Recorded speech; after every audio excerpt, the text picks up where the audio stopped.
In this episode, you'll learn that there are 45,000 nerve fibers in your skin that exist for one purpose: to tell your brain you are safe, desired, and alive.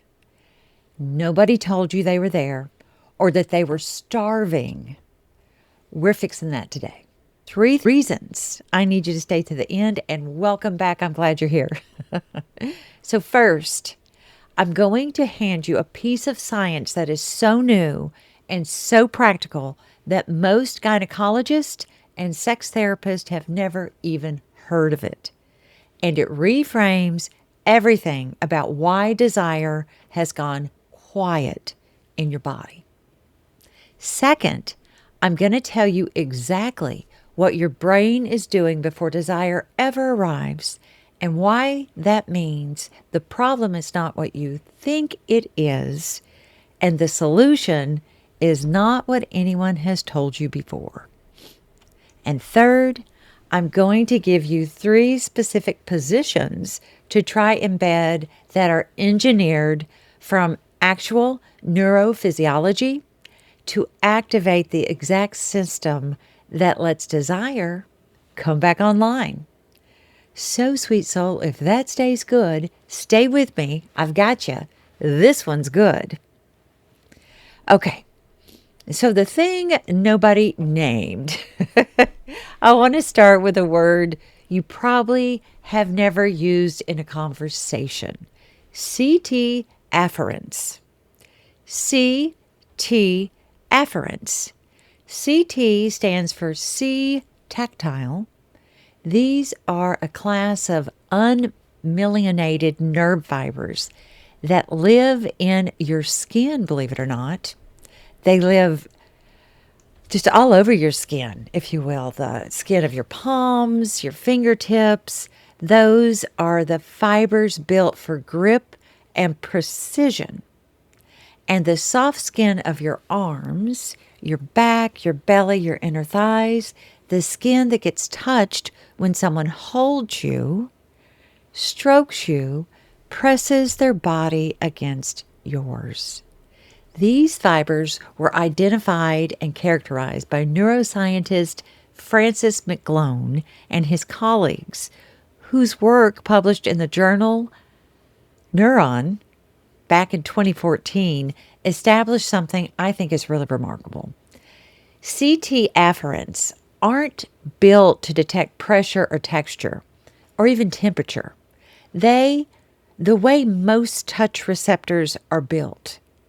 These are built specifically and only to transmit what researchers call affective touch, meaning touch that is emotionally meaningful.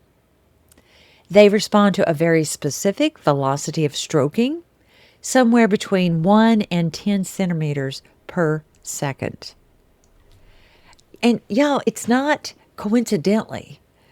That's exactly the speed of a slow, deliberate caress. They fire most powerfully at skin temperature, meaning the warmth of a hand, and they project directly to your insula, the brain center of interception and self-awareness, bypassing sensory cortex almost entirely. Pretty interesting, I thought. When I ran across this research, I was like, I have got to get this to y'all. So here's what McClone's team found. CT afferents are not a byproduct of touch. They are a dedicated biological system for social bonding and feeling safety. They are the reason a slow touch from someone you trust feels fundamentally different from a fast one.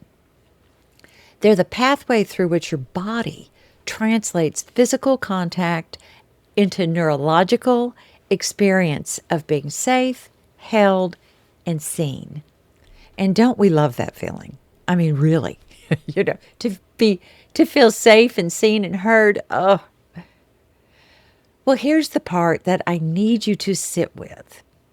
Research from Tiffany Field's Touch Research Institute at the University of Miami has documented what happens to the body when this system goes chronically understimulated. She calls it the touch starvation, and it's not a metaphor. The physiological consequences include elevated cortisol, increased inflammatory markers, disrupted sleep, heightened anxiety, and directly relevant to this conversation, significant suppression of arousal response. Does that just describe the symptoms, how you might be living? I know it was for me for a long time. I had no idea. I just needed to be caressed. See, when CT afferents are not being regularly activated, the body interprets that as evidence of social isolation. And socially isolated nervous systems, they don't open into desire. Your nervous system is going to contract into vigilance. Most women over 50 are living in a state of profound CT deprivation. Not because no one's touching them, though that is often also true, but it's because the touch that they are receiving is not the right kind of touch. It's a functional touch, transactional touch, a touch that asks something of them rather than simply landing. And the body, it knows the difference. The fibers know the difference. And when they have been starving long enough, desire does not just go quiet. It goes completely underground, pulling the door shut behind it. Girl, you are not broken. You are undertouched. And that is a problem we can actually solve. Woohoo! So I want to introduce you to something that has been in your body your entire life and that you may never have been told the name of or even told it was there. Okay, so it's one of those words that y'all love me through because it's big and I'm probably going to slaughter it, but it's called Anandamide. Anandamide, Anandamide. It comes from the Sanskrit word Ananda, which means bliss. Researchers named it very deliberately because they discovered this neurotransmitter back in 1992. Dr. Raphael Mechoulam and his team at Hebrew University were essentially watching the brain produce its own version of pleasure from the inside. I mean, that's a lot to take in, and I slaughtered a word there, but ladies, we have this bliss neurotransmitter in us. We need to find out how to access it and take good care of it, so stick with me. Anandamide is the primary endogenous ligand of the cannabinoid system. So, for those of us that aren't neuroscientists, just hang with me. This is important. It is what your brain makes when you exercise, okay? When you are in flow, when you feel genuinely safe, and crucially, when your CT afferents are being activated through slow, affectionate touch. The Mechoulam's research and the subsequent work of the neurobiologist Ethan Russo documented the wide-ranging role of the endocannabinoid system in mood regulation, pain modulation, and sexual function. A 2016 paper by Russo in Cannabis and Cannabinoid Research introduced the clinical concept of endocannabinoid deficiency. Well, it's a mouthful. While his primary focus was on specific conditions.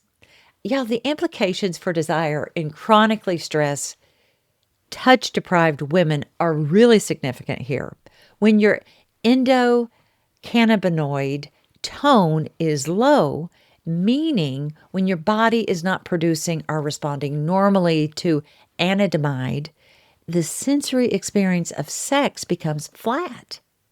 Touch does not translate into pleasure. The body goes through the motions without feeling the sense of aliveness underneath them. Well, this matters because it gives us a mechanism that hormones alone do not explain. Two women can have identical estrogen levels and have completely different experiences of desire because their endocannabinoid tone is different. Hell, I didn't even know that was a thing until I did the research for this episode. And then I was like, Shazam, we've got to talk about this. See, when CT fiber activation histories are different, like these two women, same estrogen levels, different expressions, your body's capacity to produce anandamide is different. Get that? The conditions that most reliably increase endocannabinoid tone are slow, sustained aerobic movement, deliberate, non-goal-oriented touch, states of felt safety, and what researchers describe as positive hedonic experience, meaning genuine pleasure without agenda. And notice that none of those conditions are common in the lives of high-functioning women over 50 who are managing households, relationships, aging parents, careers, while also holding and carrying the ambient message from the culture that their sexual aliveness is past its expiration date. We're calling BS on that, ladies, right? This bliss molecule is still there. Your system for making it is still intact, while what is missing is the input. And that is not a hormone problem. That is a life architecture problem. And it is one you have more control over than you have ever been told. So let's look at this piece. Here's the piece I think that will rearrange something for you. Neuroscientist Lisa Feldman Barrett. We've had her on the program before in research. We like her research. And her work at Northeastern University on predictive processing model of emotion has quietly become one of the most important frameworks in contemporary neuroscience. And she argues in her research that the brain does not simply receive experience, it predicts it at every moment based on prior experience, current body state, and context. Your brain is generating a best guess about what is about to happen and what it means.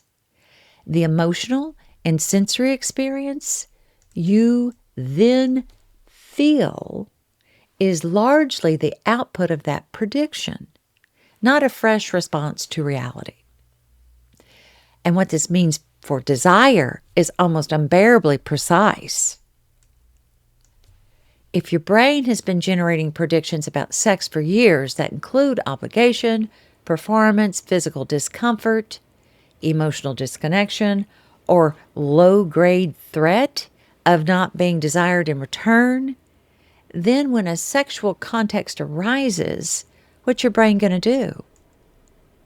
Well, your brain's going to predict those experiences before anything has even happened. The arousal system will not fire. Not because you're broken, because your brain is doing exactly what it is built to do, which is to protect you from a predicted negative experience. And Barrett's research, along with work from interoceptive predictive coding framework developed by Carl Friston, suggest that changing desire requires changing the prediction, and you change the prediction by generating enough new embodied evidence that this context, this body, this moment is safe and pleasurable rather than threatening. This is why the women that I work with, that I'm talking to, that I was once, who try to push through and just have sex to see if they get into it, are not necessarily wrong in their strategy, but they are applying it without the necessary preparation.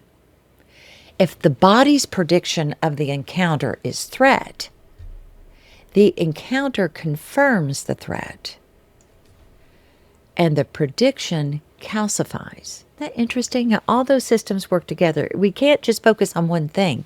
We've got to focus on systems in our body. So if this calcifies, that just hardens it in the system, right? So what you need first is a pattern of experiences that teaches the predictive machinery something new, small, safe, pleasurable body experiences that do not carry performance demand. Slow touch that activates the CT afferents.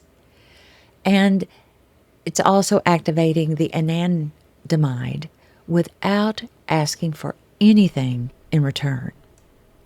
The brain needs evidence, so give it evidence. So, I want to give you something concrete, because this is not just a neuroscience lecture. I know it must feel like it because there's giant words that I've slaughtered, and thank you for staying with me. I hope you're getting the essence of the research. I come to you as a somatic and chakra therapist. So we want to get you into your body.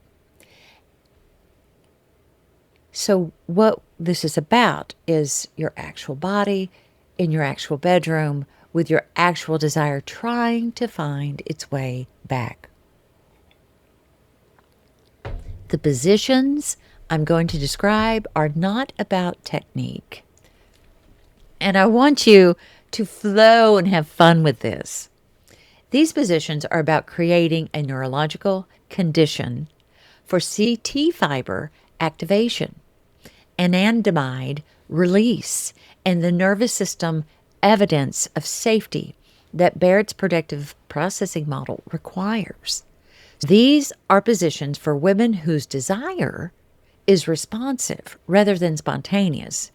And that's probably about 90% of us, y'all. And research from Mary Basson's circular model confirms that the most common pattern in women over 50 is responsive. And really, research shows, I don't care if you're 20, most women have a responsive pattern rather than spontaneous pattern. So these positions are for the body that needs safety before sensation, connection before arousal. The first I call the anchor. And this is a spooning position, but with specific intention behind it. You are the small spoon. Your partner's front is fully against your back. Their arm across your chest or belly. Your legs are intertwined. The distinguishing instruction is this: you do not move. Neither does your partner. For the first 10 to 15 minutes, there's no thrusting, no performance, no agenda. There is only full body pressure, contact, and breath synchrony. What is happening is that maximum skin surface area is activating your CT afferents simultaneously. The proprioceptive weight of another body against yours is sending the nervous system the most fundamental signal. It knows you're held. You're not alone. You are safe. Oxytocin begins to release from the hypothalamus, and the anandamide tone begins to rise. The prediction: your brain is generating shifts from performance context to safety context. From this place, whatever is genuine, Whatever does not emerge is also data worth honoring. The second position I call the sovereign.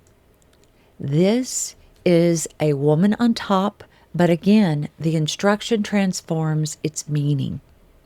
You are seated astride your partner, who is also seated or reclined at about a 45-degree angle, so that your chests are close together or even touching, and eye contact is possible and invited. The key distinction from standard woman on top is that the movement is minimal and unhurried. You are not performing. You are regulating. Your own weight is grounded through your own pelvis. Your control pressure, depth, and tempo, that's controlled completely by you. The neurological significance of this is considerable.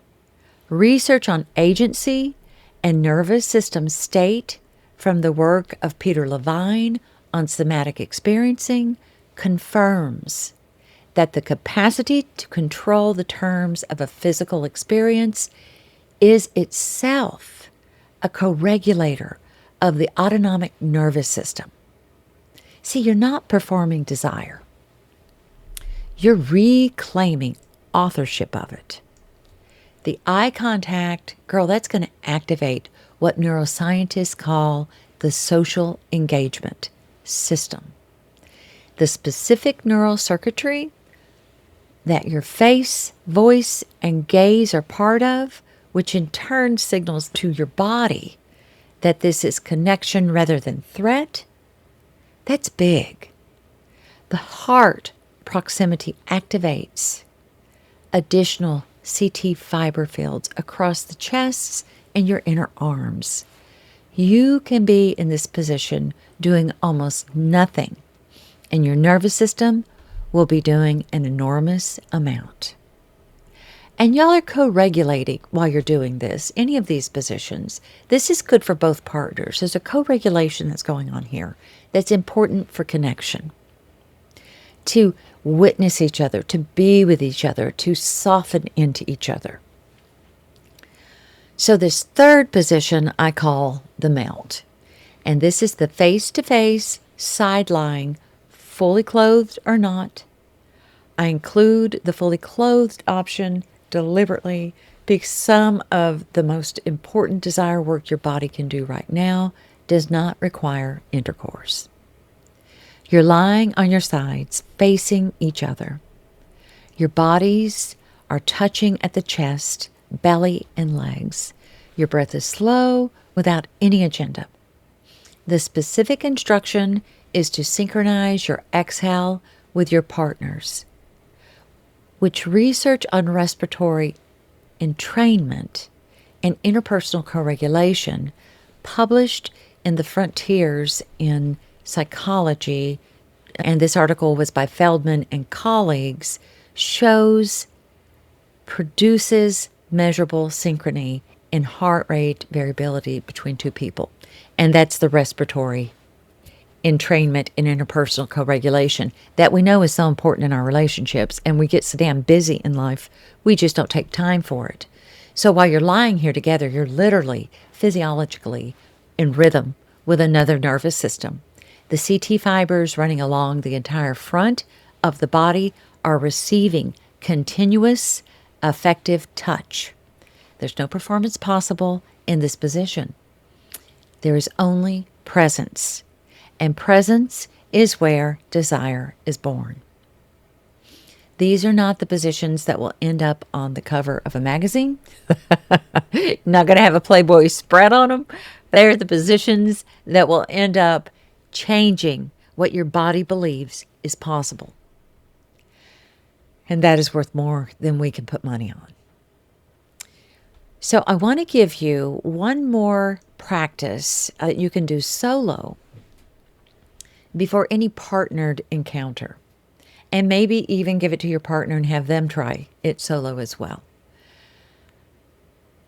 Because your CT fibers do not require a partner. They require intention. So I want you to sit or lie somewhere comfy and warm. And begin with both hands on your own forearms and slowly stroke from elbow to wrist. And I want you to clock the speed. And this should feel almost comically slow, about 5 seconds per stroke. This is the CT optimal velocity that McGlone's research identified. Slower than you think, unhurried in a way that feels like it is saying something very special to you. Notice the quality of sensation beneath your hands. You might feel warmth, a faint aliveness, a tingling that is not pressure, but something softer. That is your CT afferents responding. That is your body beginning to understand that slow, deliberate, non-goal-oriented touch is available to it. Move to your upper arms, your shoulders, the back of your neck if you can reach. Stay in the CT optimal speed the entire time. I want you to spend at least 3 minutes here because research on CT fiber response curves show that sustained activation over several minutes begins to produce changes in insula activity rather than just a momentary sensory signal. When you've done this, I then want you to put both hands on your lower belly and breathe slowly, extending that exhale. You have just told your nervous system something true. You are safe, you are present, and your body is worth tending to with deliberateness. Do this before sex. Maybe both of you sit together, cross-legged, or however you want to sit, and do it individually together. You can do this instead of sex when sex feels unavailable. Do this simply because you are a body that deserves it. So this week, I want you to keep what I call a touch ledger. And it's a simple running record of the touch you received, gave, or withheld across 7 days. Not sexual touch specifically, all touch. The hug you rushed through, the handshake that was your only skin contact on Tuesday, the evening you ached for your partner just to hold you and said nothing. At the end of 7 days, you're going to have a map of your CT fiber diet. You're going to be able to see clearly, without judgment, whether your body is receiving the quality of effective touch a nervous system requires to remain open to desire, or if it's been in a state of touch starvation and no amount of wanting to want sex is going to be able to override that. So I think that is very important information for you to map. See, from this map, you get to make a request, not a complaint, not a confrontation, a specific embodied request. I just need 20 minutes of kind, sweet touch before anything else. Your nervous system is not asking for more. It is asking for different. And you know exactly what different looks like now. Okay, so let's land this plane. Here's what you took in today. And I know there was some heavy stuff. I want to take a big, deep breath, bring in a giggle, and lighten it up a bit. This is important shit. This is important information. I need y'all to have this information. That's why I research it. That's why I put these things together. Your desire is not gone. You're not broken. There's lots of yummy ways to approach this stuff. Meanwhile, run out and buy my book or hop over to Amazon or my website. Grab my book, Are We Going to Have Sex or What? I have got a whole plethora of things in there for you. But to today's episode, let's land this. Here's the things you took in. 1, CT afferents are a dedicated biological system in your skin built for effective touch, and chronic underactivation of the system is one of the most underdiagnosed drivers of low desire in us gals over 50. 2, Anandamide, your body's own Bliss molecule. Get that, we got a Bliss molecule. is produced in direct response to slow, deliberate, non-goal oriented touch when your CT system is starving or your endocannabinoid tone drops. That felt sense of pleasure flattens. Girl, this is chemistry. It has nothing to do with your character. And 3, good old Barrett's predictive processing research tells us the brain generates desire based on prior experience. To change desire, you got to change the prediction.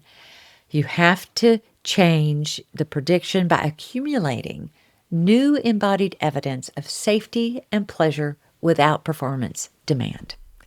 And I gave you 3 positions: the anchor, the sovereign, the melt. Those are positions designed not for performance, but for nervous system co-regulation, CT activation, and the creation of the exact physiological conditions desire requires to come back online. As I said, this conversation goes deeper in my book, Are We Going to Have Sex or What? Over on my website. Grab it there. I give you the full architecture of desire, and we take it apart and we put it back together again in a way you can work with in your body, your relationship, your actual life, right here, right now. Okay, girl, until next time, I want you to stay dangerous. Ciao. They told you the fire dies at 50. They lied. Tap the show notes to download Reignite Your Fire and Desire, your free 72-hour erotic reboot. Unlock the arousal pathway buried in your nervous system. Reclaim the raw hunger you were taught to suppress, and rewire your body to crave pleasure again. Not because you're broken, but because you're ready to burn.